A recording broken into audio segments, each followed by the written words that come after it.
یہاں پہ رک کے اس روایت پر توجہ کیجیے. پہلے رونے کی آواز نہیں تھی.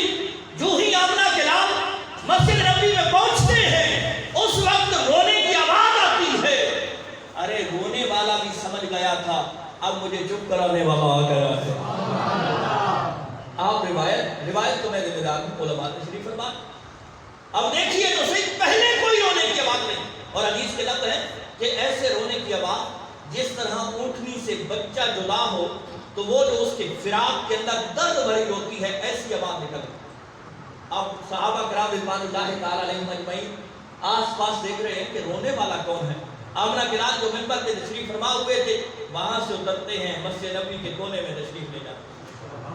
ارے یہ روایت ذہن میں رکھیے گا کہ جہاں کوئی بھی عشق مصطفیٰ میں مچلتا ہے، عشق مصطفیٰ میں ہوتا ہے، آمنہ کے لال اپنے روضہ مقدس کے اندر اسے جانتے بھی ہیں، پہچانتے بھی ہیں. آپ کہیں گے علامہ حضرت یہ کیسے ممکن ہو سکتا ہے؟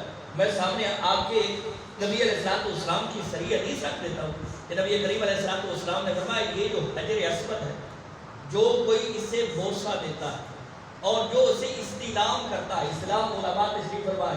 میں جہاں آپ کو ایک بات اور بھی بتاتا چلوں جو شاید میں نے ابتدا کے اندر نہیں بتائی. علامہ ذکاء اللہ ہاشمی صاحب ابتدا سے لے کر انتہا تک میرے کلاس فیلو ہیں.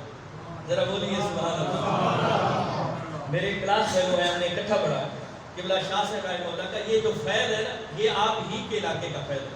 ہم تو صرف نقل کر کے آپ کی خدمت میں پیش کر رہے ہیں. اور ایک بات مجھے اور بھی یاد رہی ہے کہ مرتبہ زمانہ دلوی کے اندر آپ کے یہاں پہ میں نے ایک جمعہ بھی پڑھایا تھا.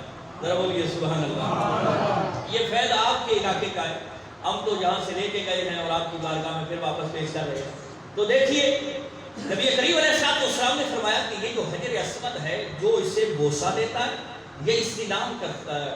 استلام کیا ہوتا ہے کہ ایک کو بوسہ دے دینا، دوسرا باہر سے کھڑے ہو کے دور کھڑے ہو کے وہاں اس طرح کر کے پھر اسے بوسہ دینا، ہاتھوں کو بوسے دینا. اسی استلام کہتے ہیں، شرعی استلام ہے. فرمایا یہ جو اسے بوسہ دیتا ہے اور جو اسے کو استلام کرتا ہے، یعنی استلام دور سے کھڑے ہو کے ہاتھوں کا اشارہ کر کے اپنے ہاتھوں کو چومتا ہے. فرمایا قیامت کا دن ہوگا یہ حجر اسود رب کی بارگاہ میں پیش ہوگا. جس نے اس کو بوسہ دیا ہوگا یا جس نے استلام کیا ہوگا اس کا نام بھی لے گا، اس کے والد کا نام بھی لے گا، اس کے خاندان کا نام بھی رب کی بارگاہ میں پیش کر دے گا. بولو یار بولو. ایک بے جان پتھر اس کے اندر رب کائنات نے یہ معرفت رکھی ہے کہ جو دور سے اس کو استلام کرتا ہے اس کے نام سے بھی واقف، اس کے والد کے نام سے بھی واقف، اس کے خاندان سے بھی واقف ہو جاتا ہے. اور پھر آمنہ کے لال ہائے ہائے ہائے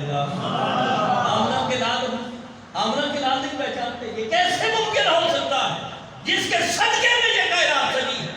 پھر مصطفیٰ کریم علیہ السلام صحابہ کرام رضوان اللہ تعالی علیہم اجمعین دیکھ رہے ہیں کہ کون رونے والا ہے. میرے مصطفیٰ منبر سے اترتے ہیں اور کونے میں تشریف لے جاتے ہیں. وہاں کھجور کا ایک خشک تنا پڑا تھا، وہاں جا کے نبی علیہ السلام اپنا دست مبارک رکھ دیتے ہیں. بولو بولو. میں اپنے گفتگو کو سمیٹنے کی طرف جا رہا ہوں. بولیے تو صحیح. نبی کریم علیہ السلام نے ید اللہ والا ہاتھ جب اس خشک تنے پہ رکھا، اب ذرا سوچئے، وجدان کے ساتھ سوچئے، ایمان کے ساتھ سوچئے، ایمان کے ساتھ سوچئے کہ ایک خشک تنا ہو، کھجور کا خشک تنا کہ جس سے پانی بھی ختم ہو گیا، نہ آنکھ ہے نہ زبان ہے نہ کان ہے، اس کے باوجود یہ معرفت مصطفیٰ اس کو حاصل ہے کہ جو ہی میرے مصطفیٰ تشریف لاتے ہیں وہ اس وقت روتا ہے اور جو ہی ید اللہ والے ہاتھ رکھتے ہیں اس وقت وہ چپ ہو جاتا ہے. بولو بولو. اتنے بے ذوق تو آپ نہیں تھے، ذرا بولیے نا. اب دیکھیے تو صحیح وہ خشک تنا اس کے اندر یہ معرفت ہے کہ یہ جو میرے اوپر ہاتھ رکھا گیا یہ ابو بکر صدیق کا ہاتھ نہیں، یہ عمر فاروق کا ہاتھ نہیں، یہ عثمان غنی کا ہاتھ نہیں، یہ مولا مرتضیٰ کا ہاتھ نہیں، یہ طلحہ زبیر کا ہاتھ نہیں، یہ کسی صحابی کا ہاتھ نہیں، بلکہ میرے غموں کو دور کرنے والے میرے مصطفیٰ کا ہاتھ ہے. اب میرے مصطفیٰ نے اس سے کلام کیا. کیوں روتا ہے؟ سونیا ایک دور تھا، ایک وقت تھا، میں آپ کے بطور ممبر کی ڈیوٹی دیتا تھا. آپ میرے ساتھ ٹیک لگا کے خطبہ ارشاد فرمایا کرتے تھے. اب آپ کے لیے ممبر آ گیا ہے، اور مجھے دور رکھ دیا گیا ہے. میں آپ کے فراق کے اندر رو رہا ہوں, فراق کے اندر. ارے ذرا سوچئے, اور کبھی اکیلے میں بیٹھ کے سوچئے کہ اگر بے جان شے کے اندر بھی عشق مصطفیٰ آتا ہے, محبت مصطفیٰ آتی ہے, مودت مصطفیٰ آتی ہے, اس کے اندر بھی معرفت آ جاتی ہے. آج آپ اور میرے سامنے میرے استاد, میرے شیخ, اور جن کے قدموں میں بیٹھ کے میں نے حدیث پڑھی ہے, امیر المجاہدین علامہ خادم حسین رضوی صاحب رحمہ اللہ, سارے بولیے کہ مولا کریم ان کی قبر پہ بے شمار رحمت نازل فرمائے. وہ امیر المجاہدین علیہ رحمت کہ جن جو پاؤں سے تو معذور تھے لیکن ہمیں عشق مصطفیٰ میں چلنا سکھا گئے. تو نبی کریم علیہ السلام نے ہاتھ رکھا, رونے کی آواز خاموش ہو گئی. نبی کریم علیہ السلام اب کلام کر رہے ہیں.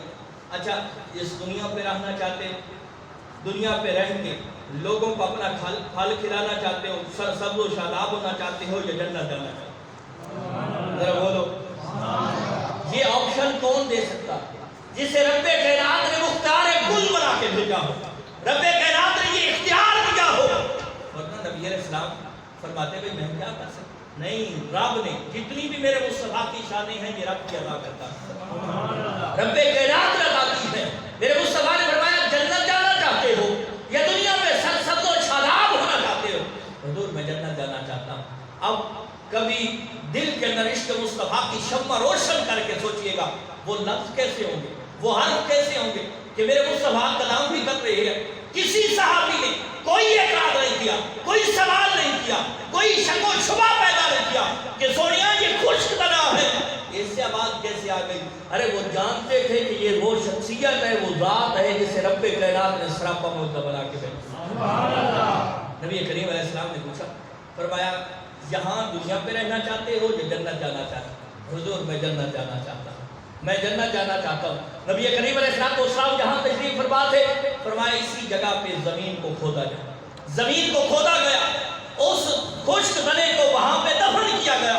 اب کسی نے یہ اعتراض نہیں کیا, کوئی سوال نہیں کیا کہ سونیا وہ جنت جانا چاہتا تھا.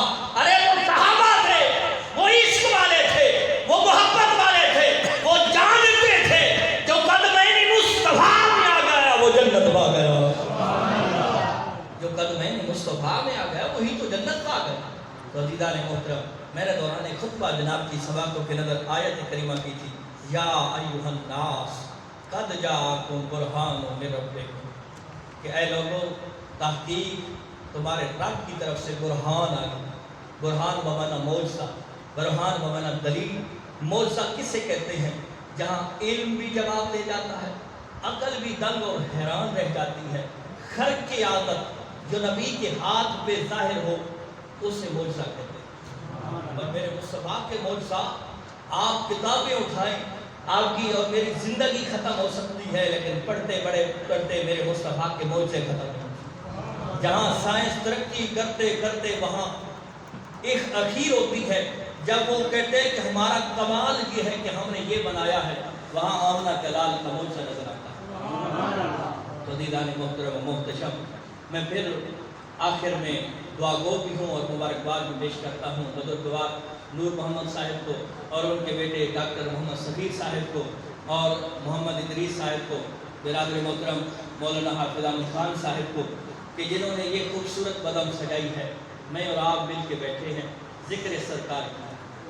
ہو سکتا ہے قیامت کا دن ہو, نفسا نفسی کا عالم, کہ جس دن اولاد بھی چھوڑ, قرآن کہتا ہے نا اولاد چھوڑ جائے گی, والدین اولاد کے منکر ہو جائیں گے, دوست احباب چھوڑ جائیں گے. اس دن نامہ اعمال کو کھلے اور وہاں ذکر سرکار کی یہ محفل لکھی ہوئی ہو, یقیناً لکھی ہوئی ہوگی, تو کتنا لطف کی بات ہوگی کہ یہ جو چند گھڑیاں میں اور آپ ذکر سرکار میں بیٹھے ہیں, ذکر سرکار کی ہیں بڑی برکتیں, ذکر سرکار کی ہیں بڑی برکتیں, مل گئی عظمتیں, راحتیں, رفعتیں. ان جملوں پہ توجہ کیجیے. آپ میرے نام سے بھی واقف نہیں, میری قوم اور خاندان سے واقف نہیں, میری شکل و صورت کو آپ نہیں پہچانتے. یہاں پہ آپ نے کیوں بٹھایا ہے کہ میں ذکر سرکار کرتا ہوں. جو بھی ذکر سرکار کرتا ہے, کبھی کسی نے کسی کی ڈیٹ لیتے وقت پوچھا ہے کہ جناب آپ کی کاسٹ کیا ہے, آپ کی قوم کیا ہے؟ نہیں، صرف ایک ہی وجہ شہرت ہے، ایک ہی وجہ بلانے کی وجہ ہے کہ وہ ذکر سرکار، تو ذکر سرکار کی ہیں بڑی برکتیں مل گئیں، عظمتیں، راحتیں، رفعتیں۔ میں گناہگار تھا، بے عمل تھا، مگر میرے مصطفیٰ نے مجھے جنتی کر دیا۔ سبحان ربک رب العزت عما یصفون وسلام علی المرسلین والحمد للہ رب العالمین۔